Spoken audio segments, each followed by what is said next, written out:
الهدف الأول لمحمد غازي في الدقيقة 30 من بداية اللقاء ومن الشوط الأول من تصويبة من خارج منطقة الجزاء تصطدم بمدافع النمسا وتسكن الشباك.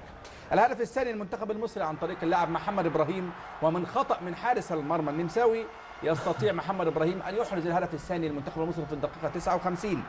ثم في الدقيقة 62 يكرر نفس اللاعب الهدف الثالث للمنتخب المصري والثاني له في هذه البطولة اللاعب محمد إبراهيم، الهدف الثالث في الدقيقة 62.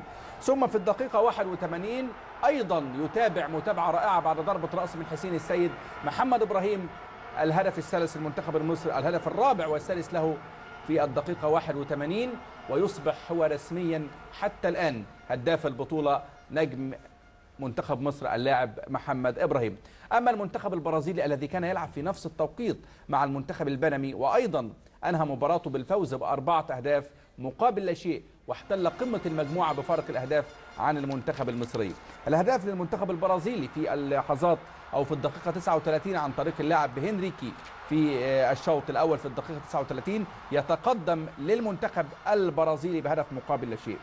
ثم يأتي لاعب كوتينو فيليب كوتينو في الدقيقة 45 ليحرز الهدف الثاني في الدقيقة الأخيرة من الوقت الأصلي للشوط الأول. ثم يأتي نفس اللاعب فيليب كوتينو في الدقيقة 52 ليحرز الهدف الثالث أيضا للمنتخب البرازيلي، هدف بسهولة وأداء بسهولة للمنتخب البرازيلي أمام بنما. ثم كاسيمارا يضع البطاقة الرابعة في الدقيقة 62 لينهي البرازيل المباراة أيضا ب4 أهداف، ولكن بفرق الأهداف يتأهل كأول هذه المجموعة الخامسة. ثم المنتخب المصري في المركز الثاني بفارق الأهداف فقط عن المنتخب البرازيلي. نهنئ طبعا المنتخب المصري والكابتن ضياء السيد كما هنأنا بالأمس صعود المنتخب السعودي، وبالتوفيق للشقيقين العربيين حتى يصل إلى نهائي هذه البطولة، والله هذا ما نتمناه. كابتن أبو جريشة، الأداء الجميل في الشوط الثاني، وأخيرا كما تحدثنا في الشوط الأول المنتخب المصري استطاع أن ينهي اللمسة الأخيرة بشكل جيد. كيف كان هذا الأداء؟